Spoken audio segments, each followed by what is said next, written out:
Добре дојдовте на нашиот Халкбанк Стартап Гараж подкаст. Зошто гараж? Затоа што многу бизниси имаат започнато токму во гаража.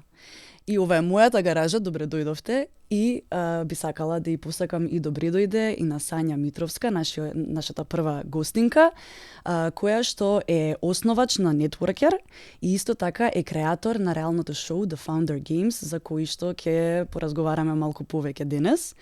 Само морам да признам дека мене ми е прв пат да разговарам со некој, сега да не се фалам, ама прв пат ми е да разговарам со некој човек кој што срушил рекорд, и тоа Гинисов рекорд. Мислам, окей, да не должам и да не зборувам вака скришно, бидејќи гостинката е веќе тука. Добре дојде, Сања. Добре најдов.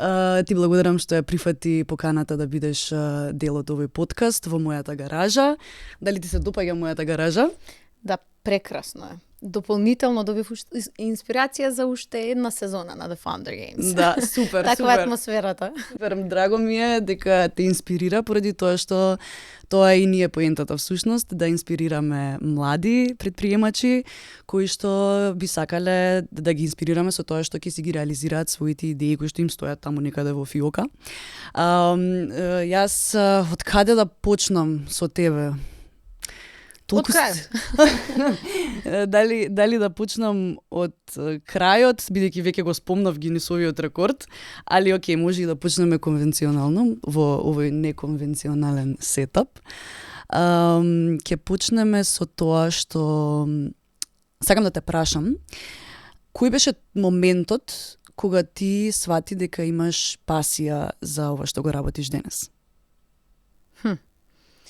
Па, имало неколку моменти во мојот живот, меѓутоа, баш за ова што го работам денес, мислам дека не ни бев свесна дека може да постои. Не ни знаев што се стартапи. Тоа се случи во мојата 13-та година и е поврзано со еден многу дури малку надприроден настан во мојот живот. Беше патронат. Јас сум потекла од Битола, па Даме Груев ми беше школото во кое што учев и бев 7 одделение. Токму тоа го паметам и ми додели една огромна задача. Тогаш беше 100 години од смртта на Даме Груев и се правеше на државно ниво. По некоја случајност во Битола беше избрано, па дојдоа македонска телевизија, гости и мене ми беше доделена задача јас да го отворам тој настан. И воопшто не почувствував некој страв. Напротив, бев многу среќна дека тоа ми е доделено и отидов дома, се пофалив на моите родители. И тука татко ми беше загрижен како ќе одам соодветно, нели ти е страв вика на сцена кога ќе застанеш, па да не се сопнеш. Па мајка ми тука беше загрижена за мојот вокабулар. Па вика ти многу брзо зборуваш, можеби нема да успееш соодветно да се изразиш, можеби ќе трезнеш некоја глупост. И некако и двата беа загрижени, јас си реков, што зборуваат луѓето? Јас сум толку среќна, ова го чекав цел живот, оваа шанса некој да ми ја даде, цел живот на моите 13. Цел живот до 13-та Да, година. тоа беше на вистина, јас едва и чекав да дојде тој момент. И кога ги запалија светлата, ден се сеќавам и межи тоа, бидејќи е нешто кое што го преживувам континуирано, бев на говорница и во истиот момент, ништо не гледав во публиката, меѓутоа во истиот момент кога ги запалија светлата, си видов своите раце, повторно бе вака со френч маникир, меѓутоа на стара жена. И погледнав, имав пастелно лилава сукња со сако. Навистина знаев дека постојам во тој момент, иако не претпоставувам, не бев свесна. Од тој период бев дури малку и усрамена од тоа што ми се случило, реков дали е ова возможно, дали можев да се транспортирав. Не бев воопшто запознаена за квантна физика, дали е тоа точно, дали е тоа некоја моја луда визија или навистина нешто се случило. Меѓутоа, во тој момент прв пат знаев дека навистина постоев. Јас уживав во тој момент. Не се сеќавам што се случи после, значи не се сеќавам како зборував. Поминало супер, по тоа што ми го дадоа како коментар, меѓутоа јас воопшто не се сеќавам што зборував, но тогаш сватив дека најверојатно таа Сања во своите 50 и 60 години, судејќи по рацете, е таа Сања која што го исполнила она за што е дојдена на овој свет и така успеав да го толкувам, а тоа беше во подоцна успеав да разберам дека вајде импакт, не е само јавно говорење. Не сакам да мислам дека е политика, сакам да мислам дека е импакт на општеството. И тоа на нешто, и тоа е затоа и толку себично, дури некои луѓе викаат, премногу патриотски сакам да сум тука, меѓутоа тоа е тесно поврзано со мојата потреба за импакт. Не мислам дека можеш да имаш импакт во преразвиени региони, па полека со тек на стартапите промислев дека тоа ќе биде професор на економски факултет или некоја Нобелова награда, па затоа и бев еден период во мој живот демонстратор па асистент на економски факултет. И полека сватив дека тоа не е само наука. Може, потоа дознав дека тоа се и стартапите, бидејќи со еден стартап вие го обликувате човекот, го минувате дури неговиот начин на размислување, му ја давате судбината во своите раце, ако успеете да го охрабрите, бидејќи не постои убедување, не можеш некого да убедиш да прави стартап, меѓутоа тоа е единствен начин на кој што овие мали држави и региони во развој можат да направат разлика. Тоа е она што креира, не е традиционален бизнис кој што прави профит, па сега само препродаваме луѓе или продукти, него е нешто што почнало од нула. Од вака, од гаража и полека еволуирало во фирма што има 200 луѓе, 300 луѓе и баш е креација како уметност. И затоа тоа е по дефиниција за мене импактот. И тогаш прв пат сватив дека сум мотивирана од импакт, од предизвикување на она што е воспоставено како пат за мене, дека треба да бидам универзитетски професор, дека треба да бидам политичар зашто сум на сцена. Него напротив баш запрашување, челенџинг да статус кво, онака баш да се запраша што е тоа, зошто па баш ова женска професија, зошто и таму лежи импактот, зошто мора сите да работиме за плата, затоа може да имаме стартап. И затоа сум сега во областа на стартапи. Така. Што е тоа што те примисли кога беше во прашање универзитетската улога твоја? Нели ти си имала шанса да бидеш универзитетски професор и нешто те премислило? Што се случи тука измеѓу? Што те натера да станеш ова што си денес? Животот е секогаш склоп на неколку нешта, треба да се погодат истовремено. Јас во тој период толку многу верував дека тоа е мојата визија и дека тоа е токму таа сањав на своите 50 на сцена, некој научник кој што ќе објави некој труд и тоа ќе направи промена во конкретно во менеджментот за човечки ресурси, мерење на перформанси и така натаму. Но некако склоп на околности. Едно е дека чувствував ме бираа со ред на факултет МК најдобар асистент, но од друга страна некако не го чувствував растот. Мислам дека и со факултетот не се поделија патиштата. Не ми беше таа позиција која што ја сакав понудена, како опција се отвори нешто друго и некако склоп на околности каде што сваќаш дека ти ме натери јас тоа да го почувствувам на своја кожа, дека јас не го разбирам тој систем, каде што точно имаш преддефиниран пат и да си нема надпросечен и подпросечен. Значи само има просечен преддефиниран пат. И мене тоа токму во сршта очигледно ми пречеше, бидејќи се чувствував дека јас никогаш не можам да стигнам да се качам некој ден на таа сцена, независно каков импакт да имам, доколку не го разберам системот. Јас мислев дека сум надпросечно квалитетна, дека баш се трудам повеќе во мојот ефорт што го давав, а резултатите и мојот напредок одеше само надолу во таа индустрија. И тука не зборуваме заради што било тоа,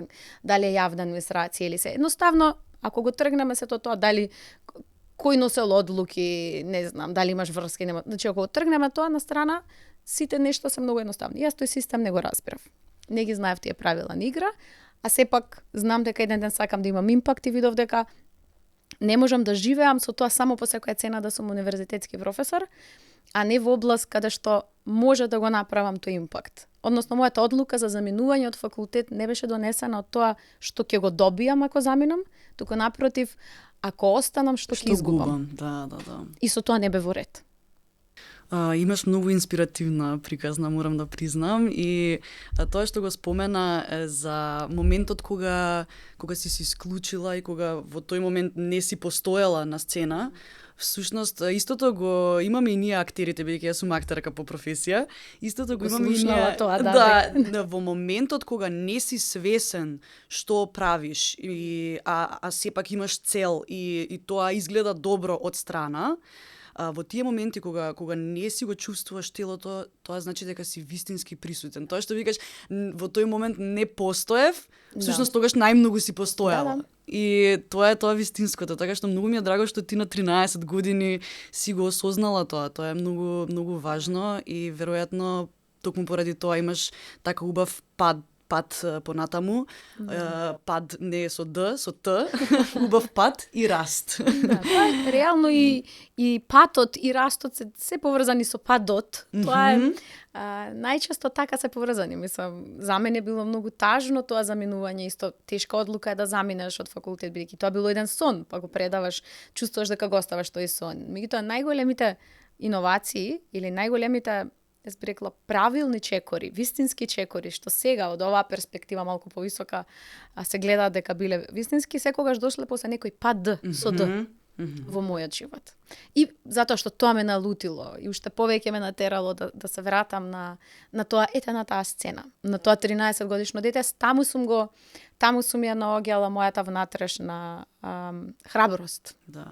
А имаше трема тогаш, така? Не. Не? Не, тоа е многу и ден денес, јас секој пат кога ќе зборувам пред голема публика, тоа ми се случува, јас не се буквално постојам и например, сега да има тука голема публика, идентично го чувствувам тоа. Секое тоа јавно говорење како не знам, не доаѓа до трема, него баш е како јас ова го чекам.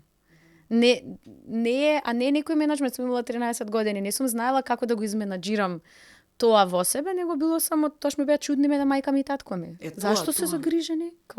Тоа мене ми е многу драго што тогаш ти на својата 13 годишна возраст си успеала да не ти влијае стравот на твоите родители, што не успеале они да ти го влеат тој страв што они го имале поради тоа што на нив име страв и тоа така генерацијски се пренесува, ама супер многу ми е драго што ти тука го прекинуваш синџирот. И решаваш да бидеш успешна во тоа што го работиш. Тоа што го спомна за падот и растот, морам да кажам дека логото на Founder Games ми е многу интересно и тоа како го објаснуваш ти, дека нели има, сега не цитирам, ама отприлика тоа дека во претприемништвото секогаш има и раст, и пад, има кривини, некогаш ти се повраќа, некогаш не знаеш кај си, некогаш гледаш надоле, некогаш нагоре.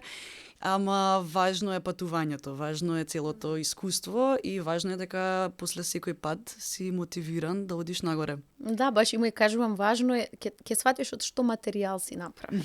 И тоа е тоа, јас да не сум била на таа сцена тогаш, немало да знам која ми е јаката страна или во ред и да знаеш дека нешто ти е слаба страна. Во претприемништвото исто е во ред да знаеш дека ти се лоши од одредени падови или нагли кривини, само наоѓаш соодветен човек тоа да го работи, бидејќи во стартап и во претприемништво не мора да си еден човек. Ти можеш во многу, особено во рана фаза на бизнисот, ако научиш како да создадеш тој кор тим и луѓе на кои што не им се гади од некои стресни ситуации, но ти да бидеш тој што е добар во организација или обратно, некој па што ќе се вози лудо надолу нагоре, ама не го бидува во организација, ова второво сум јас. Тоа е во ред. Важно е да си создадеш тим и затоа викам, да знаеш од што материјал си создаден и врз база на тоа да си ги донесеш одлуките.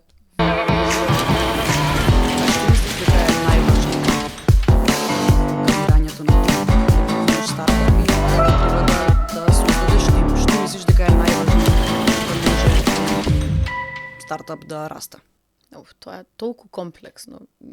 За мене една од најтешките, тоа е една од најтешките задачи. Мислам, многу пати се менувал тим во нетворкер и секој пат чувствуваш така тешко е, особено кога е твој продукт и ти се вложуваш целосно. Во почеток не си делегирал воопшто, не си знаел да делегираш, си пробувал да бидеш секаде и да стигнеш секаде. Паралелно луѓето се чувствувале дека не може да придонесат доволно, зашто не им даваш. Па потоа даваш премногу доверба, зборувам, не е апсолутно безрезервна, меѓутоа пробуваш па гледаш дека и тоа не функционира.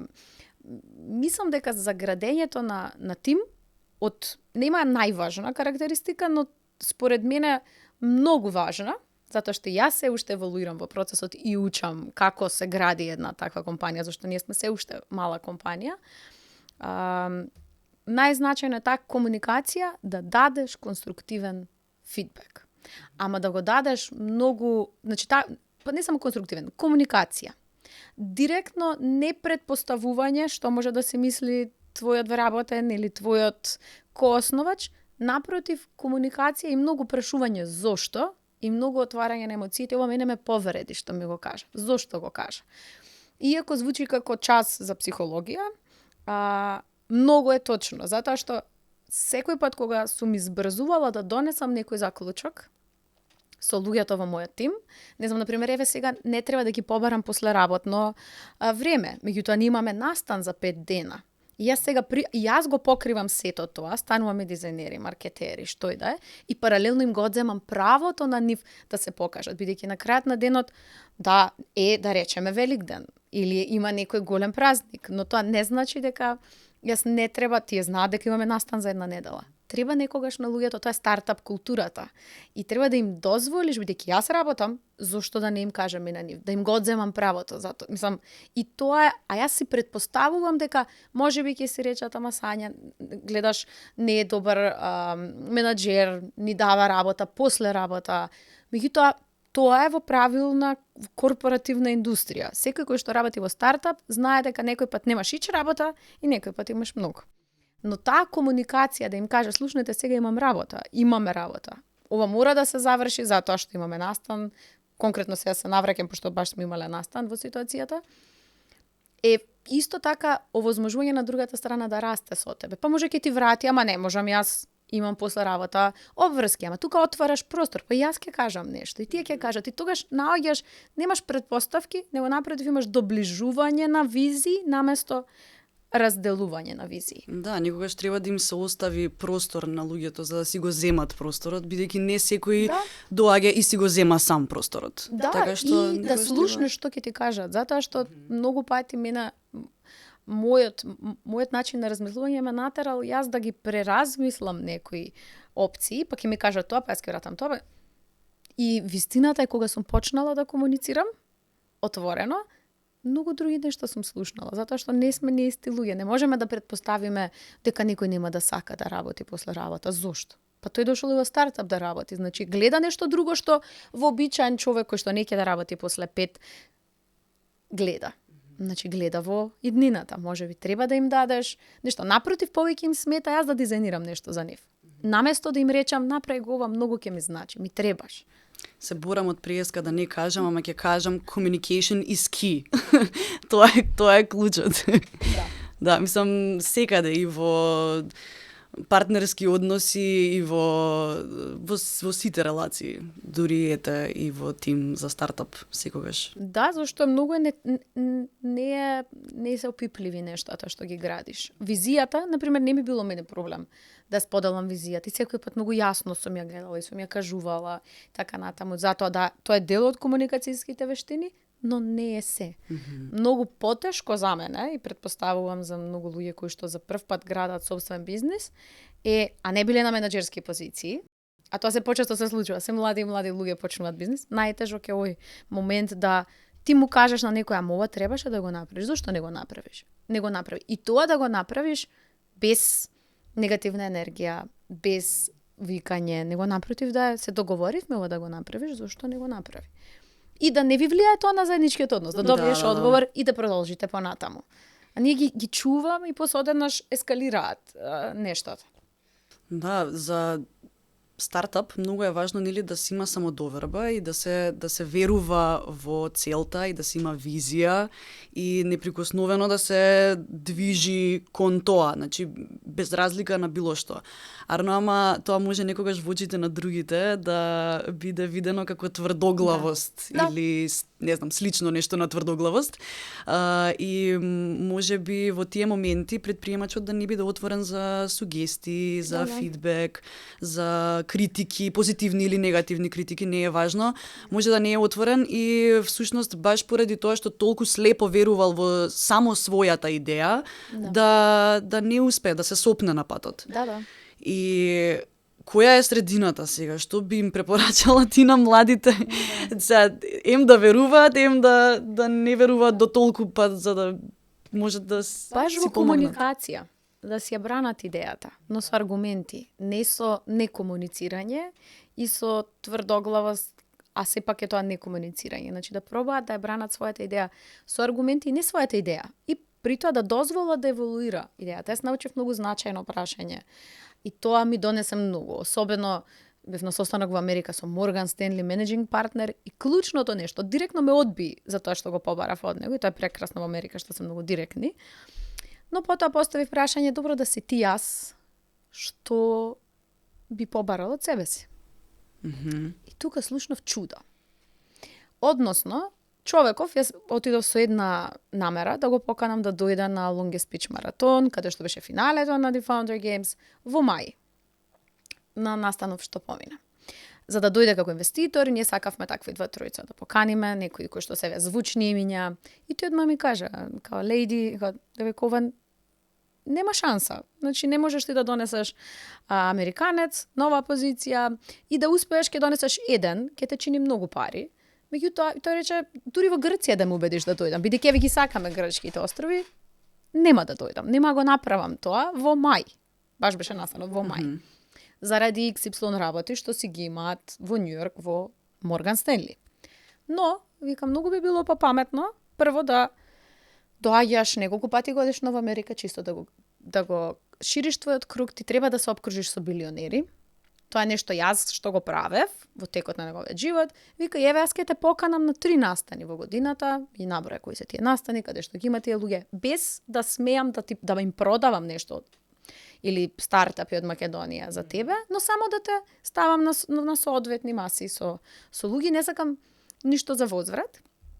Тој би го направил прво. И второ, потоа би ги донел стартапите, полесно ти е да донесеш 10 стартапи во Америка, наместо да собереш 30 на вакви луѓе, како мене, наместо да се трудиш и поевтино и поефикасно, наместо се трудиш тројца да не донесеш во Грција и ќе мислиме дека сме ти направиле услуга. И она беше од него, и тогаш нормално, јас реков, добра, што бараш ти за возврат? Затоа што тој рече, знам, а јас знам што сакам од тебе. И така беше едноставен состанокот. Ми рече, па би сакал затоа што си во тие кругови го пратиме ние Балканот, севкупно и Southeast Europe, како регион. Мене најдобри клиенти, пошто не можеш билионер да добиеш за клиент релативно доцна. Веќе тој си има свој финансиски советник, нешто што човекот таргетира, но сакам да таргетирам предприемачи кои што имаат амбиција и се во шанса да излезат на IPO, Initial Public Offering, да излезат на берза, на америчка берза. Јас само во рок од 10 години еден таков клиент препорака да ми донесеш, јас ке сум задоволен. А јас можам да помогнам за сите други работи, да поканам инвеститори, да те внесам во мојот нетворк, да запознаеш луѓе. И за мене тоа беше магично, се потегна од едно прашање, да си ти јас, што би направил и што би побарал од себе си. И тоа е истото, тоа им го препорачувам на предприемачите. И јас можев да сречам директно после неговото одбивање. И тоа што се нафатил да дојде со мене на состанок, да си направам филм. Да се речам, леле, човекот дојде, па плюс жена во бизнис, можеш многу филмови да си направиш зашто се нафатил со тебе да се види на состанок. Значи, можев прво со тоа да истрчам, што е тотално не случајот во Америка, бидејќи таму се многу професионални за бизнис, не си го троши времето за бизнис, на друг начин ќе најде тоа што ако му треба. И второ, ќе си речав, еве не понижува од Балканот, директно вика кој, пошто е тешко да ти каже некој никогаш нема да дојде некој како мене ни во Грција. Јас Македонија не знам кај, ама ни во Грција не би дошол и тоа ќе те погоди, многу е лесно да речеш, па јас сега нема да продолжам да комуницирам и да ја менувам мојата идеја. Напротив, јас од него добив, но сослушав и од него го добив тој совет клучен за дека сега треба во втора сезона ние сакаме компании, 10 компании од реалното шоу да ги носиме во Америка. Токму аналогно на идејата што тој ми ја дал. Значи советот накратко е да успеат да сослушаат, да пробаат со аргументи да ја одбранат својата идеја, но во моментот кога немате аргумент, да пробаат и малку да ја прилагодат. И нема ништо лошо. Да не се врзуваат со идејата, него напротив е со оваа визија, како кај мене што е импактот. Со крајната цел, затоа што можеби не е овој продукт вистинскиот, можеби 10-тиот продукт ќе биде тој што ќе те донесе до таа визија за себе си. само да ја менуваат. Да. Прилагоди ја и затоа не е страшно да ја споделуваш. Има многу викаат, па не сакам да да ја споделам мојата бизнес идеја со некој да не ми украде. Напротив, треба да ја споделуваш затоа што таа еволуира. Јас никогаш не сум ги чувала идеите за продукти или еве за реално во шоу кога ми кажува па не кажувај, па тоа може голема продукциска куќа да го земе, па може не може, затоа што не можат да стигнат на толку многу луѓе да ја кажат како мене на вистински места.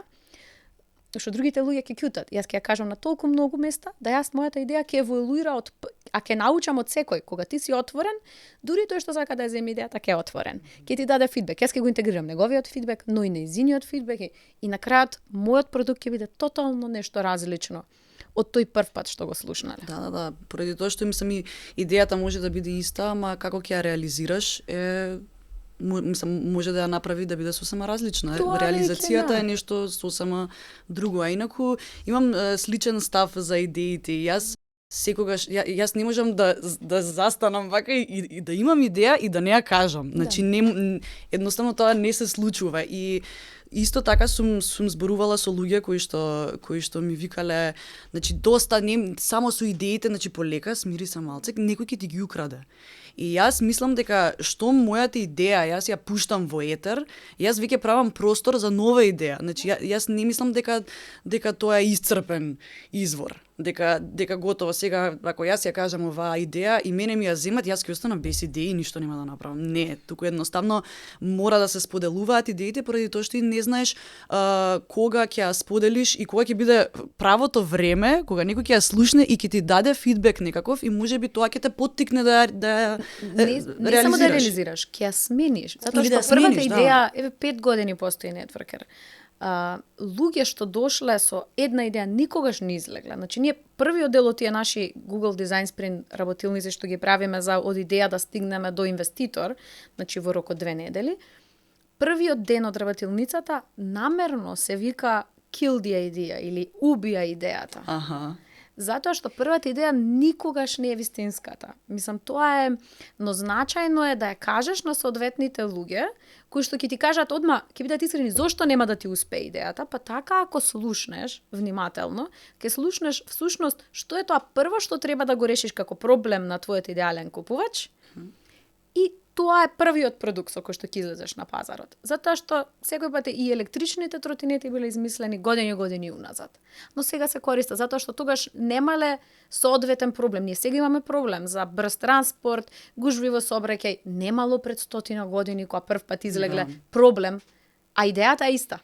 Продуктот е ист, но нема не е проблем кој што за кој што треба решение на клиентите. И тоа е најчесто назад треба да се вратиш со идејата. И мојата идеја за Networker беше ќе спојуваме инвеститори со стартапи и мислев дека најголемата грижа на почеток кога ја основа фирмата ќе биде да најдам доволно инвеститори. Мислев, никако не ми падне на памет дека ние ќе немаме доволно стартапи, бизнеси спремни за инвестирање. И тоа се случи. Имаше и се уште има инвеститори, и локални и странски, но идеите не ни се спремни за инвестиција во таа фаза во која што треба. И затоа се вративме чекор назад, Google Design Sprint работилници 5-дневни, за да ги спремиме за инвестиција. Затоа што значи спремно за инвестиција? Да имаш не само идеја, да имаш некакво демо, да имаш поразговарано бар со 5 луѓе кои што не се твоите роднини, родители и пријатели, некој од таа индустрија за да ти каже фидбек, да ти ја убие идејата како што велиме и да пробаш да ја прилагодиш, да видиш дали некој би платил за тоа, колку би платил, што е замислата, некакво демо, да не е само PowerPoint презентација. Тоа е идеја спремна за инвестиција. Па и понатаму ако ти веќе имаш продукт, ти можеш да пивотираш, така се викаше тоа, нели, во предприемништвото. Пивотинг, да. И дали би им препорачала на младите да не се плашат од пивотирање? Предпоставувам дека да. Да, напротив, не да не се плашат. Тоа е, пивотирањето те носи чекор поблиску до милионските заработки, затоа што пивотингот не доаѓа зашто тебе ти текна да си ја смениш идејата. Доаѓа затоа што си го слушнал пазарот. Значи прво е пофалба за тебе дека си слушнал што му треба на пазарот, па потоа го прилагодуваш продуктот. Повеќето идеи што ги знаеме, и самиот Инстаграм направил пивотинг, што е драстично тргнале од едно нешто, завршуваат со друго. Мислам, А дали мислиш дека кога си на почеток, треба да ја гледаш да го гледаш бизнисот како нешто што треба да биде понатаму во иднина адаптибилно, флуидно, за да може да има шанси за пивотирање? Да. Дали тоа треба уште од почеток да го имаш на ум? да. Уште од почеток треба да знаеш дека најверојатно таа идеја и тоа во што веруваш за таа идеја и цел тој бизнис план и се што е соодветно направено и финансиски проекции, најверојатно нема да се исполнат. Но многу е значајно, единствено нешто што не треба да е флуидно е зошто го правиш нештото. Како и тоа не мора да е некоја филозофска, може да е математичка анализа. Одлучувам да правам свој стартапи во следните 10 години, затоа што од тие 10 години 5 стартапи ќе пробам брзо само да пропаѓаат тие што не се соодветни, да не се држам премногу себично до некоја идеја која што можеби и треба да пропадне, но математички гледано од 5 стартапи релативно голема е шансата да јас заработам многу повеќе што луѓето заработуваат додека да се пензионираат. Ако соодветно бидејќи во тие 5 стартапи не е само идеја, ти учиш, ти самиот како човек еволуираш. Значи да биде флуиден, јас би рекла, не причината зошто го правам овој стартап, туку напротив да биде флуидно тоа да го слушна пазарот, што не е во ред, да па и конкуренцијата, можеби ќе ми текне нешто 10, може со работка ќе направам со конкуренцијата. Да се адаптира на пазарот. Тоа што побаруваш. Да биде сосема флуидно, да не е баш многу добар збор. Но цврсто да се држи до тоа што е успехот, да е некако поврзано мерливо, или ако не е успехот, што е неуспехот? А што е Она за што тебе реков, што е тоа што може да па што е многу тешко, затоа Да, за секого е различно. Успех може да биде се за секого. Затоа кога кажав успехот, затоа викам кај мене сите одлуки што сум ги донела е знам што не треба, по принцип на елиминација е што не е успех. Се што ме спречува да немам соодветен импакт, за мене не е успех. Мислам, не е... Пример, имаме сега за The Founder Games, самото шоу зборуваме да има опција што ако директно се прошири на амерички пазар. За мене тоа нема да биде успех, затоа што го нема импактот. Мислам дека Founder Games треба да е мостот помеѓу стартап екосистеми во развој, менторите и целата таа наша програма да биде мостот помеѓу овој начин на размислување кај што имаме локален стартап екосистем што сака да расти и спојување со развиените земји. Како Америка, но директно почнување од Америка го нема импактот. Апропо тоа, за мене тоа нема да биде успех, но ќе биде успех да го прошириме во Латам земјите, Бразил, Мексико или во, не знам, Африка. Тоа ќе биде успех, каде што пак ти комуницираш со Америка и се, меѓутоа го гледаш импактот, правиш некаква разлика. Ги имаат ресурсите америчките предприемачи. На нив не им треба да видат како некој стартап со ментор се разбивал и пробивал ментални бариери. Тие од раѓање од ден нула знаат дека окей, може да направиш драстичен успех. Не е тоа многу веројатно, но може. А нас ни треба да тргнеме чекор. Нас ни треба како нација малку повеќе храброст, ама и приска те слушнав дека спомна кажа жена во бизнис. Што мислиш за жените во предприемништво? Што мислам? Мислам дека технички нема проблем. Нема проблем, се слагам. Но и не мислам дека треба вештачки да притискаме да се појавуваат. И тоа мене ми се случи прв пат кога го рушевме Гинисовиот рекорд пред 3 години. Те молам само не должи многу поради тоа што не е ова longest speech marathon. Да не зборуваме 30 минути. 30 часа и 2 минути. 30 часа и 2 минути, драги гледачи, Гинисов рекорд срушен од Network. Браво. Networker, да. И всушност таму ниту имаше 5 победници кои што доби инвестиција по 25.000 евра, но ниту еден од нив не беше тим основан од жена или не имаше жена вклучено. И добивме еден негативен имейл, критика, што мене многу ме погоди. Не ме погоди затоа што некој не искритикувал и директно пишал до мене мейл и како можеш од 5 победници, од 60 и нешто тимови, баш 5 да нема ниту една жена. Бидејќи јас бев еден од судиите што ги евалуираше заедно со другите инвеститори, јас ги знам критериумите и мене ме болеше тоа што тоа беше надвор од мојата мојки. Јас не мислам дека треба да дадам плюс поени на жена предприемач, зашто со тоа докажувам дека нешто и недостасува. Да, ја подценуваш. Во моментот признавам дека нешто не е во ред. И мислам дека треба природно да се појавуваат, но ме болеше тогаш затоа што и за мене тоа беше откритие. Јас тотално излегов од тоа размислување пред да го добијам мејлот, затоа што ќе ги бираме по критериуми, многу јасно, овие се критериумите, ова се победниците. Ме заболи кога сватив дека навистина нема, а и не знам како може да помогнам, бидејќи вештачки, како што викам, со плюс поени, нема никаква исплатува. Се не би сакала мене да добијам нешто плюс само затоа што сум жена во бизнис. Напротив, би сакала да бидам гледана еднакво, бидејќи нас тоа ни прави проблем, како баш токму мислам дека тоа прави проблем на браво што се жена во бизнис. Тоа по автоматизам покажува дека нешто како дека нешто понижу сум направила, што ме довело до ова кога ќе ти го каже тоа другата страна, тоа ти кажува дека најверојатно мисли дека не треба да си во бизнис, ама браво што си. И тоа полека, но за среќа, еве по 3 години, и тоа не е само, јас бев доста гласна по оваа тема и зборував, меѓутоа и целиот наш стартап екосистем работеше и многу други организации во оваа насока, да полека веќе сега на The Founder Games и прво и второ место се жени. Ама тоа природно и Chiadi и Biohide прв, Chiadi е второ место и Biohide ќе одат во Silicon Valley. Да. И тоа целосно тимови формирани од жени. И затоа бев пресреќна бидејќи беше тотално природно. Немало плюс поени, немало се уште се коментарите, тоа и браво, женски се уште ние дискутираме темава. Во оној момент кога нема да ја дискутираме, ќе речеме дека е завршено. Мислам, во оној момент кога нема да биде поставено прашањето. И оно исто се случува исто, па и од Македонија може да се успее. Браво. Да, исто. И тоа е идентично. И тука е пак проблемот. Да, може. Мислам, се додека ние викаме и браво што може да се успее од Македонија, не се фокусираме на тоа, окей, може да се успее од Македонија, ајде да видиме со прва класа да се надпреваруваме во светот. Зошто се ставаме ние во друга класа, кога ти успеа да излезеш од тука? Не, напротив, дај да видиме како размислува еден израелец, што ден нула одмас, од фаза на идеја тие планираат продукти за Америка. Не ни мислат, прво едно со комшиите, не се сакаат, мислам, меѓутоа и мала држава е, наведно нашата 4 пати се поголеми од нас, а има 300 юникорни. Тоа се огромни, значи тоа е старта во 5 години што направил многу голем успех. Значи 1 билион евалуација.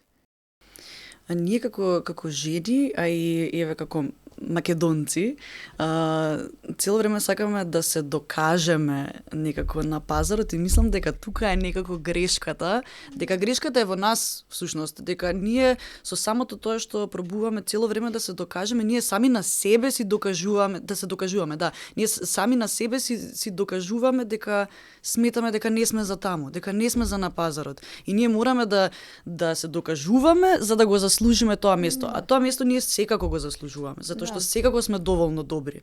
Секако ние сме креативно тло, ние имаме многу млади со идеи кои што се иновативни, инвентивни се младите, само што проблемот е што сите тие идеи остануваат некаде во фиока и не се развиваат, не се реализираат.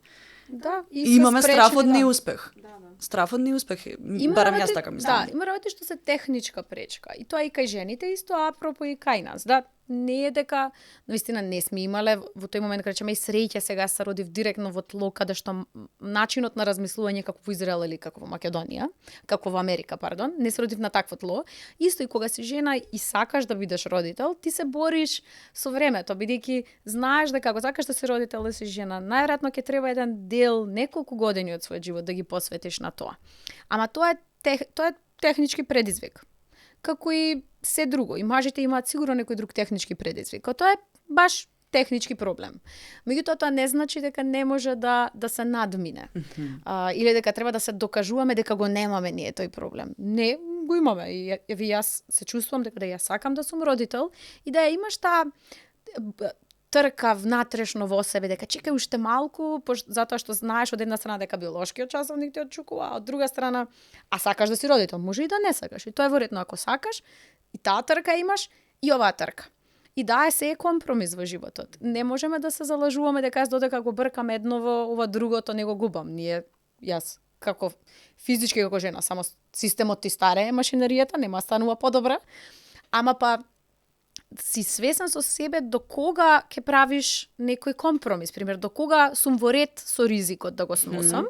И до кога не сум во ред со ризикот, бидејќи и сега јас да сватам не можам да станам никогаш мајка, сега сум во ред со тоа затоа што сум свесна, во мене внатрешно донесена одлука дека сега не е моментот и го сносам ризикот. Ќе дојде момент кога ќе се речам па претерав можеби и не требаше целосно толку да се посветам. Истото е тие нешта само таа напред-назад комуникација внатрешно со себе и со луѓе кога не засегнува е поврзана како жени во претприемништво, а тоа не е дека треба да се докажувам дека сум доволно добра.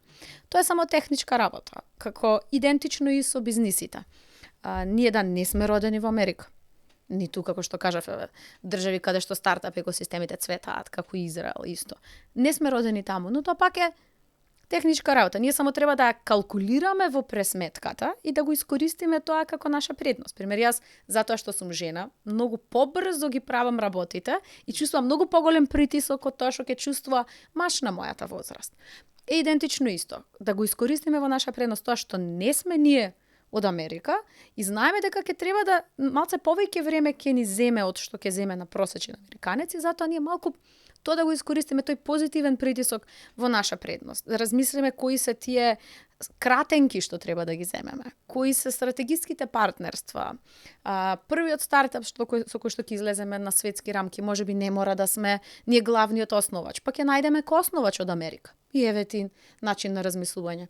Подели го подобро 50% од компанија што е успешна, отколку 100% од неуспешна компанија. Мислам дека тоа што го спомна за мајчинството е многу интересно, поради тоа што мислам дека токму тоа ги прави жените предприемачки подобри. Мислам, не викам дека се подобри од мажите.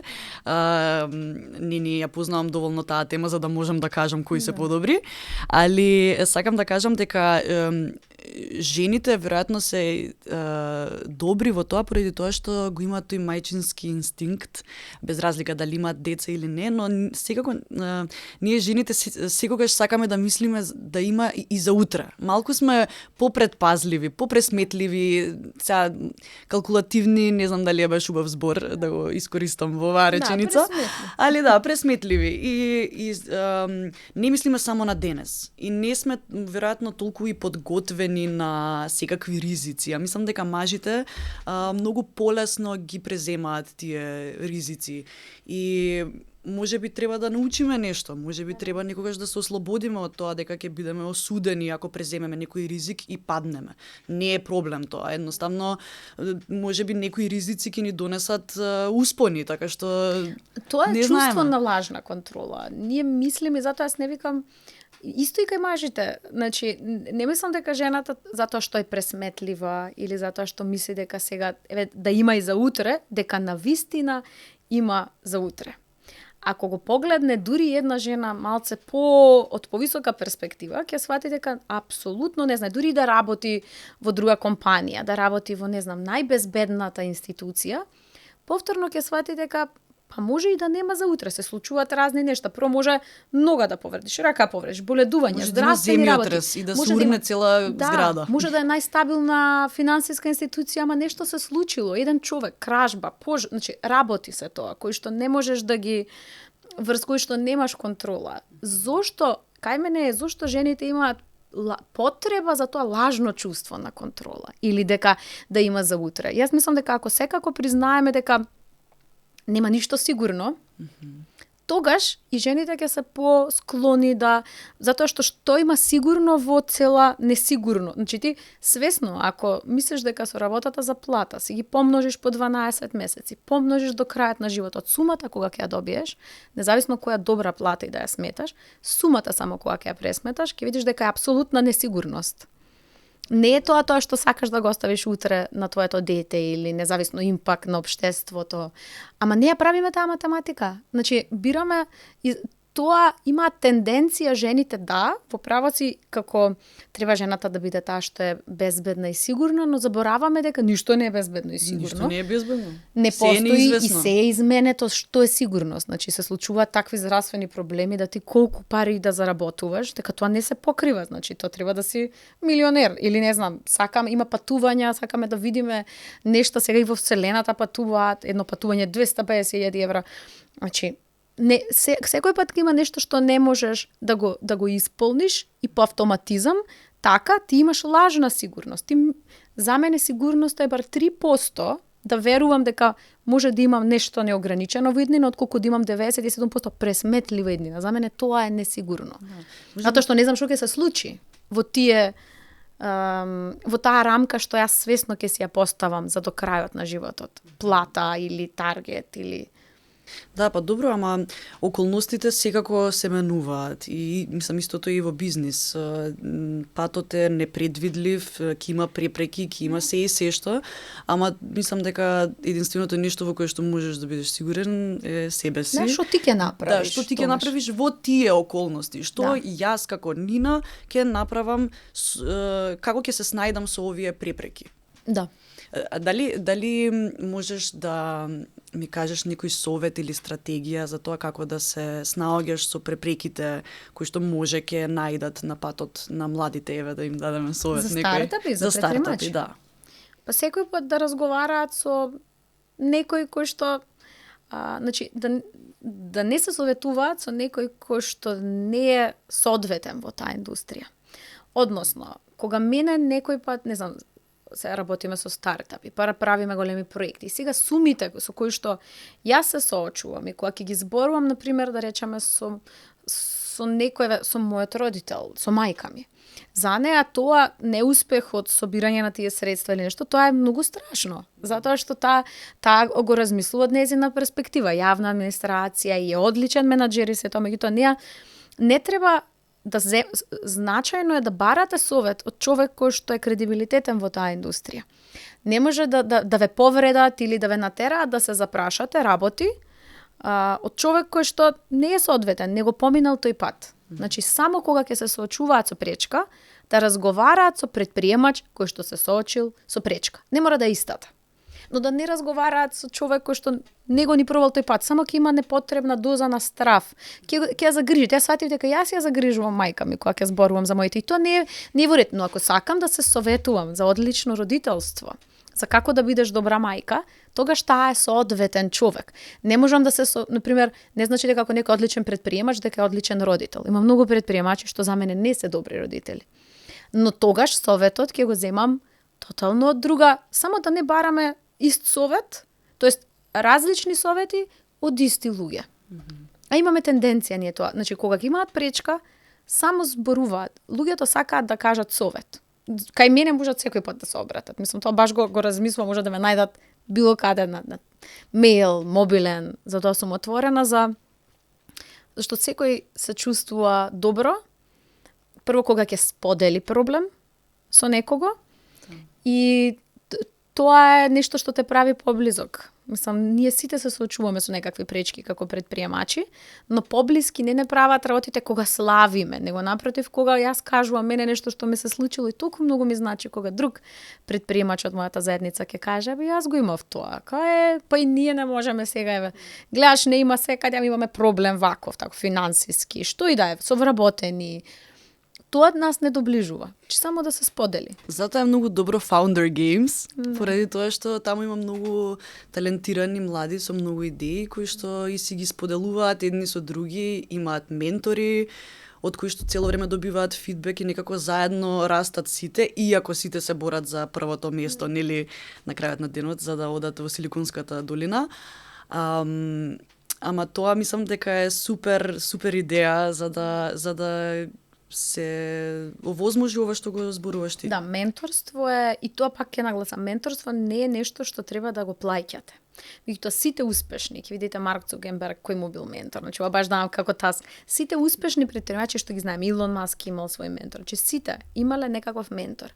Ментор не е човек што ти го води бизнисот, не е човек, но и тој не е човек кој што ќе го плаќаш. Ти може понатаму да ти стане и партнер во бизнисот, и клиент, или ти на него да му си клиент и така натаму, но тоа е некој само што направил повеќе грешки од тебе, бидејќи е прекратко предприемничкото патување да се грешиш сам. Значајно е и тука функционира. Ај во животот викаат немој краток е животот, учи од тугите грешки. Во бизнисот навистина има вистина можеш да научиш не од тугите грешки како да не погрешиш, но што да направиш кога грешиш. Која да е изложеноста на ризик.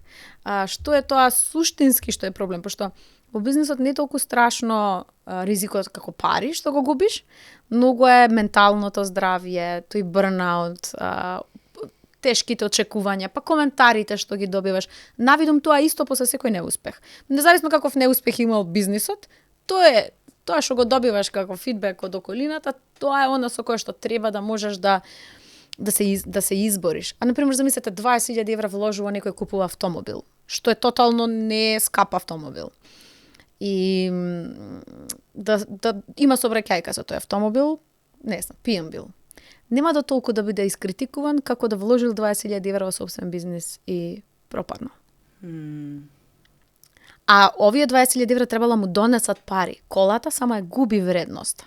Или само кога ќе извадиш тој автомобил од автосалонот губи 20% вредност. Зошто не викаме и загубил 4.000 евра? Ама ако загубил некој 20.000 евра, вложил во бизнисот, па преживувал со него 3 години, му носел, вработувал други луѓе и сега еве и да пропадне тој бизнис. Не е во загуба. Да. Но некако ни се така малце различни. И го осудуваме тоа поради тоа што се работи за идеја за која што можеби не бил поддржан на почетокот.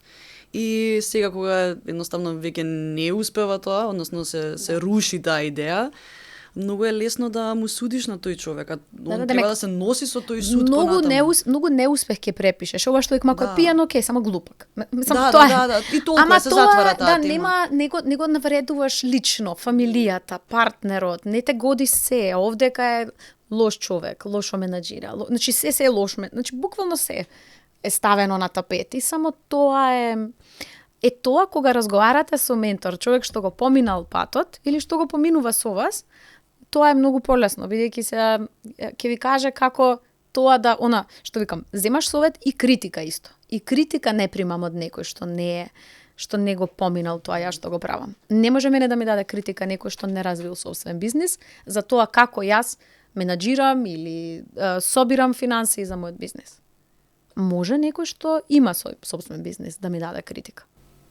Дали можеш да ми кажеш за тоа како ти дојде идејата за Founder Games? Затоа што супер си правиме муавет, многу убаво говориш, морам да ти кажам, мислам тоа е секако нели едно од клучните работи. Ама не е за еден longest добар pitch маратон, да кратиме. Да. Не, секако супер, мислам, нели тоа е клучна работа. Следен Гинисов рекорд, тоа е најдолг подкаст. Значи не може вака сега во подкастов да збориме за се и се што, а Гинисовиот рекорд го спомнав на почеток. Луѓето ќе си речат каде овој Гинисов рекорд кој што беше срушен, дајте спомнете го веќе. Кажи ми нешто за Founder Games и за Longest Pitch Marathon, исто и за Гинисовиот рекорд кој што го срушивте со Networker. Ајде, ќе тргнам баш раскажувачки, као тука ќе тргнам од почеток. Јас слушам. Гинисовиот рекорд е пред 3 години срушен, значи 2021, да.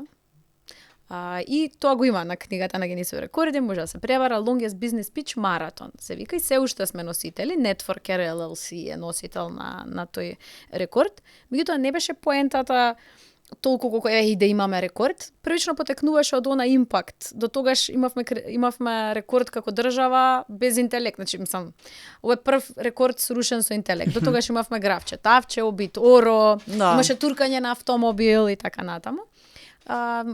Целта ми беше да покажеме некако на поразвиените екосистеми дека и тука нешто се случува, имаме квалитетни луѓе и така натаму, за да ми помогне во преговарачката мој кога сакам да носам инвеститори од странство и да даде кредибилитет на компанијата. Го искористив еден тип на маркетинг и повеќе би рекла кредибилитет. Но исто така за да иницирам вложување во порана фаза на локалните инвеститори, бидејќи нашите бизнис ангели, тие што вложуваат во многу рана фаза, тоа се богати индивидуалци кои што сакаат да вложат 20-30 илјади евра во некој бизнис во замена за сопствеништво, најчесто во фаза кога најмногу треба да вложат во соодветен стартап тим, кога нивните пари имаат разлика, тие бараат па да постои фирмата 2 години, па дај да видам дали имаш приходи, а стартапот може да има само некакво демо. Нема и се млади и нема приходи. Пример што се случи во текот на нашето работење, 3 компании што беа одлични, тогаш кога им требаа финансии, инвеститорите не беа охрабрени да вложат, бара или многу сопствеништво или бара да имаат некаков приход, а бизнес ангел во рана фаза кога вложува не мора фирмата да има приход. Значајно е тимот да е добар и да има некакво демо, да знаеш дека можат да го реализираат продуктот како што го кажуваат, но затоа ти бараат пари за да го реализираат тоа.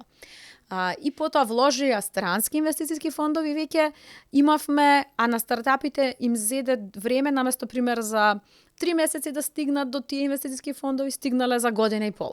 Значи стартапите изгубиле време, сите изгубиле по нешто, ама инвеститорите веќе не можат сега да вложат во овој стартап.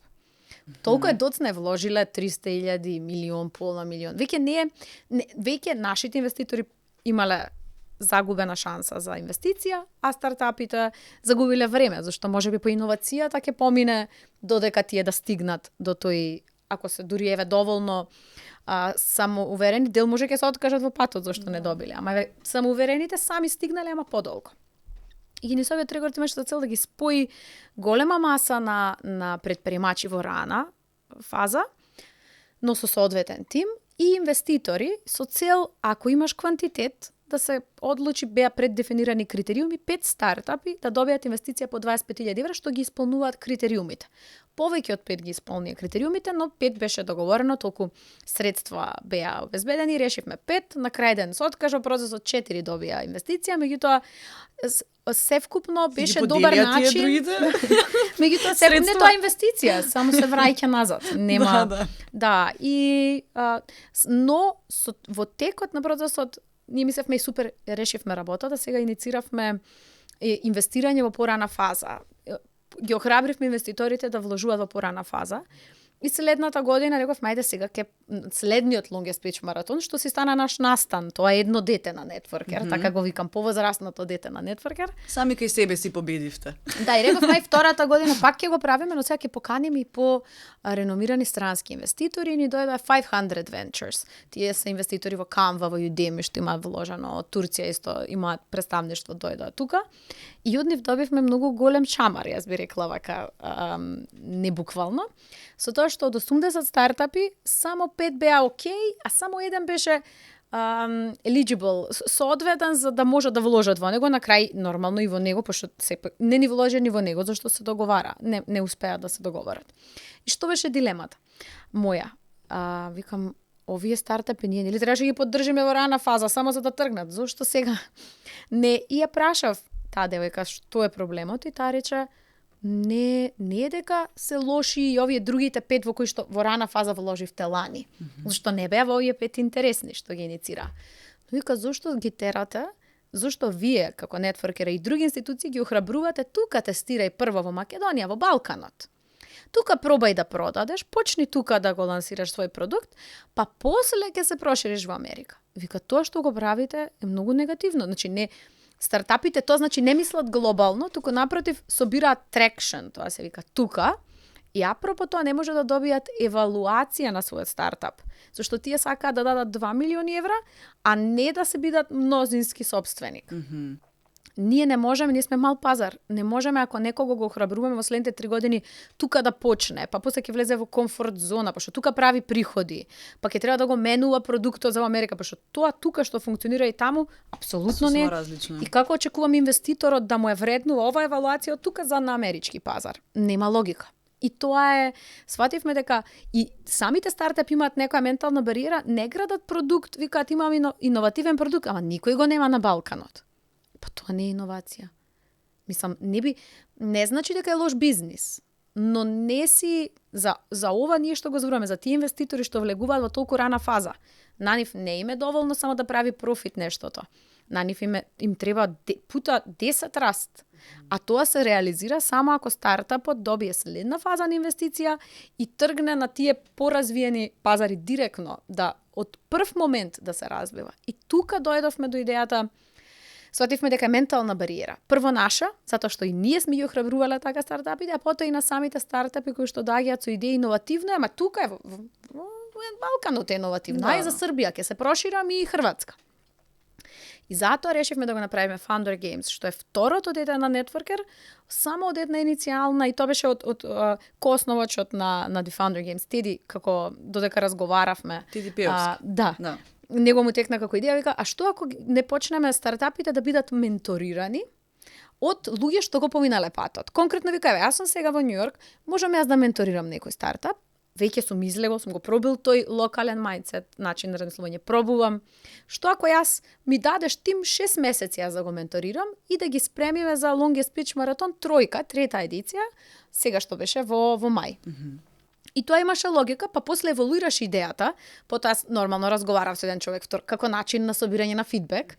И во текот на процесот сватив, а што ако па сето тоа го направиме лайв, да биде бродкаст лайв, да може па и други луѓе да го видат патот на Теди стартапот, па и да се 20 стартапи од различни индустрии, за да може и некое дете да научи кој е вистинскиот пат да се биде предприемач, затоа што не е само горе, не е само долу, но да го види процесот. Ама сепак ни требаат странци, како што беа овие од 500 Ventures што викам ми дадоа шамар, да даде фидбек тотален странец, Research Development Director од Intel имавме, основач на Startup Weekend, исто франшизата, да даде фидбек за така првокласен фидбек, да сватиме онака за чекирање на реалноста каде сме, што ќе биде болно.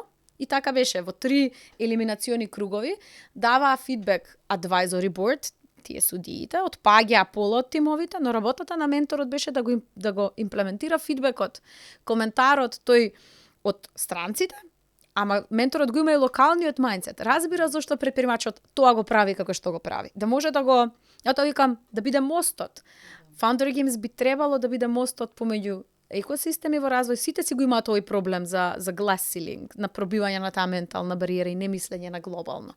Менторот да биде мостот и тогаш ги имаме развиените држави што само ни кажуваат од сам старт како да не утнеме, за да не градиме продукт кој што ќе е иновативен за Балканот, па додека да сватиме дека сме доволно добри, да е доцнато што веќе иновацијата поминала. И тоа е всушност Founder Games, второто дете на Networker, кај што пробува како акселераторска програма е, ама лайв, да може да ја гледа секој и да научи инвеститорите да видат кои се луѓето позади завесата, затоа што и тоа не е така едноставно. Кога си инвеститор не те интересира само презентацијата, овие 3 презентации, елиминациони кругови. Сакаш да видиш каков е човекот и на менторски сесии, како прима критика, како е овој дел што го зборувавме, пивотинг, каков му е тимот, какви му се карактеристиките, која му е визијата, зошто го прави што го прави. Тогаш ти ќе си го намалиш ризикот како инвеститор, а па како обичен гледач што сака да го гради, да гради сличен продукт како неговиот, ќе сватиш, ќе најдеш сличност или разлики кај те. Се надевам дека многу инвеститори ќе имаат прилика да ги гледаат Founder Games, за да можат да искомуницираат некако со тие млади кои што беа учесници. Да, годинава, мислам за втората сезона, градиме платформа каде што ќе може да се креираат профил и да ги гледаат точно како LinkedIn за стартап. И да може, нема да одат во епизоди менторските сесии, но да може инвеститор да преку епизодите од шоуто да види, сега ќе имаме 40 стартапи, да види кои се нивните продукти, пример да се избере 5 што му се допаѓаат и тоа ќе се креира профил на The Founder Games платформата и да може детално, буквално како LinkedIn профил на стартап, да ги види сите чекори, майлстоунс менторот што му ги поставил. Да види summary, краток заклучок од сесијата, а може и да ја слушне сесијата. Па да види што исполнил, што не исполнил од сесија во сесија основачот и така натаму. И да може да се креира дури и виртуелно портфолио, за да на крај свати во кој треба да вложи или не. Тоа ни е замислата, затоа што до сега не можевме сите менторски сесии да ги ставиме во епизода. Тоа е невозможно. Беше лудо и што мислевме дека можеме. Мислам дека ќе треба сега да привршуваме. Само имам уште едно прашање, ова за Founder Games ми е мене многу интересно.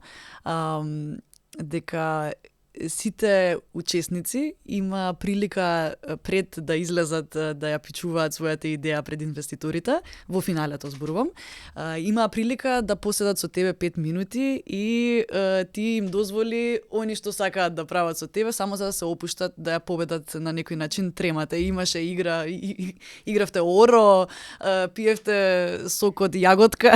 Да, склекови правевме, тоа ми е болно. Правевте, да. И мислам баш се виде дека вистина ги опушти младите предприемачи. Јас сакам да те прашам што тебе те опушта пред да одиш да пичуваш идеја. Што тебе ти прави да се релаксираш? Која е твојата рутина? Дали имаш некаква стратегија, нешто? Не знам, тоа не сум го размислила. Мислам дека таа визија, како замислата зошто го правам ова, и како тоа чувство, ова го чекам, затоа што презентација, пичување на идеја би било за мене и ова го чекам. Јас ова го чекав. Затоа сум дојдена. Не ме интересира дали ќе биде 20 презентации, 200, и тие 200 се дел од патот. Ова е дел од мојата приказна. И некако тоа ме мотивира дека крајната цел би била достигнувањето на тоа да си има импакт, качување на таа сцена бина што ја зборувавме од почеток. Некако само тоа, затоа што визионер сум, меѓутоа и ги визуализирам работите, се ставам повторно, јас таа сцена ја преживувам одново и одново секој пат кога ми треба мотивација и страст. Така што се враќам на таа говорница со визуализација, само вајда ќе помижам медитација тип, каде што пробувам да влезам назад и да се потсетам на таа убава енергија. Но и исто така ми помага и да знам дека имам партнери кои што соодветно тука би можеле да ги средат другите работи. Пример, јас кога бев во таа сала, со време размислав леле што се случува во другата, пошто има многу работи организацијски. И е добро да знаеш, тоа би било финансиските институции од едната страна, да знаеш дека имаш соодветен партнер. Во нашата ситуација Халк беше прекрасен партнер за шоуто, затоа што знаевме дека со нивното партнерство имаме всушност си го купивме мирот да можеме да размислуваме да се изгради нешто квалитетно како стартап екосистем, за да може да го износиме цел овој проект до крај онака како што доликува. Но и ти требаат и партнери за логистички, што знаеш дека може да ја пренесат таа визија кога ти не си во просторијата. Но тоа е технички, ама се тргнува од тоа да си покјутиш малку и да си визуализираш и да се потсетиш кај си била кога си имала 13 години. Да, таму доаѓа енергијата и страста, тоа е. Да. Супер, јас имам уште едно кратко прашање, значи само дали можеш накратко да ми кажеш за тоа како ти беше искуството кога го рушевте Гинисовиот рекорд? Накратко, ако може, затоа што вака го почнавме овој подкаст, мислам оваа епизода, и еве да завршиме со тоа, само тебе какво ти беше чувството додека траеше сето тоа, сите тие 30 сати и 2 минути. Кои беа предизвиците? Да, прво не се 30 сати и 2 минути мора да си во салата, а ти одиш пред време таму па да го отвориш настанот, па го затвараш настанот. Дали спиевте некогаш? Не. Во 30 часа и 2 минути ти заработуваш некаде севкупно пауза од 1 сат и 20. Мислам, како што поминува времето, ти имаш пауза да одиш во тоалет. Ама мора сите истовремено да одите. И не можеш да Да, четворица, и не можеш да искористиш одеднаш таа цел сат и 20, бидејќи не си ја заработил. Нас ни останаа дури 20 минути пауза неискористени. Најдолга пауза што имавме беше 20 минути и тогаш беше прв пат кога мојата позиција од ваква легнав. Значи јас сменив во хоризонтална. Power nap. Беше power nap и беше прекрасно. Значи не е тешко е, чувствуваш, почнуваш да халуцинираш во доцните часови, затоа што имавме стартапи што презентира во 5 часот, во 4 часот, во 6 наутро. И полека ти станува просторијата поширока, луѓето менуваат боја на кошула, се сеќам. Значи како воопшто не смеш да пиеш кафе бидејќи не се чувствуваш добро, ти имаш тахикардија. Не пиев кафе, едноставно ти си буден ментално, а и самиот Гинисов рекорд ти наложува дека мора да поставиш прашање после секоја презентација. Секој мора да влегува еден стартап, помеѓу друг стартап, само 5 минути пауза треба да има. Значи, ако некој падне, имате технички проблем, рекордот пропаѓа. Ако некој од судиите исто му се слоши со несвести, рекордот ни пропаѓа. Ако снема струја, рекордот пропаѓа. А може судијата да ве саботира, например, намерно да му се слоши? Може. И нема, мислам, слободно може да излезе ако сака, ама затоа заклучи вратите јас позади, за да не излегувам. Само преку мене, тоа беше само преку мене мртва вратата, од кај мене се излегуваше и се влегуваше. Тоа се вика истрајност и посветеност. Да, И ги имаше. заклучам вратите, нема да ви текнало да се онесвести тоа. Имаше симпатично, си имав направена убава агенда, како ќе се оди на пауза, кога ќе се оди на пауза. Требаше од 10 часот до 3 да не земеме пауза, за да заработиме, не знам, 10 минути. И само после првиот саат, едното баш, девојката што беше во тимот, вика, морам да излезам. Викам, не може. Како, не смеш, викам, да излезеш. Ама морам да излезам. Ајде, направивме пауза по 1 саат. Се вративме по вториот саат, пак. И тоа се паузи по 1 минута, 2 минути. И тоа е екстремно ризично да ги земеш тие паузи. Имавме посебни тоалети за нас, за да можеме директно означени тоалетите за нас. Одевме со тајмер во тоалет, мора да се вратиш истовремено. Мислам, тоа е една така тешка организација. Не е хумано. Која што ти покажува едно нешто. Не дека можеш перфектно да се подготвиш, него напротив да се помириш со тоа дека не можеш да си перфектен, само треба да бидеш доволно добар. Јас тогаш прв пат сватив дека доволно добар е одличен. Затоа што не можеш да бидеш перфектен и тоа исто и во креација на стартап. Не може ние да очекуваме дека перфектни чекори ќе преземаме, зашто стартап е пат што никој пред тебе не го изодел. Тоа е нешто ново. Исто и Гинисов рекорд. Како може јас перфектно да се подготвам? Кога е Гинисов рекорд? Никој не го направил. Затоа и го рушам јас. И ние таа потреба, ако се вратиме на темата со жените за лажна безбедност. Тоа е така што искуството од Гинисов рекорд накратко, многу притисок, кој што те води и многу голема чувство на несигурност, кој што те води исто да сватиш дека во ред е да бидеш несигурен. Само треба да бидеш доволно добар за да износиш таа несигурност до Гинисов рекорд. Тоа те носи до Гинисов рекорд. И да импровизираш ако е потребно. Да. Ако треба да заклучиш врати. Да. А наместо да речам, ама не се договоривме вака. И тука, ако сакав да биде перфектно подготвена, страше се скарам со судиите да ми заминат да ми пропадне рекорд. Да. Тоа е ама тоа е перфектно. А доволно добро е, ти го намалува и тебе притисокот. Да. Супер. Овој разговор се надам дека беше инспиративен за младите кои што не следат. Ти благодарам многу што ни ја сподели твојата приказна. Мене ми беше супер да разговарам со тебе и би разговарала до бескрај, само ептен мораме да го прекинеме овој разговор поради тоа што веќе времето измина, нашето предвидено време. Така што ти благодарам уште еднаш. Многу си инспиративна и ти посакувам само успеси понатаму. Еве да не биде идеалистички тоа.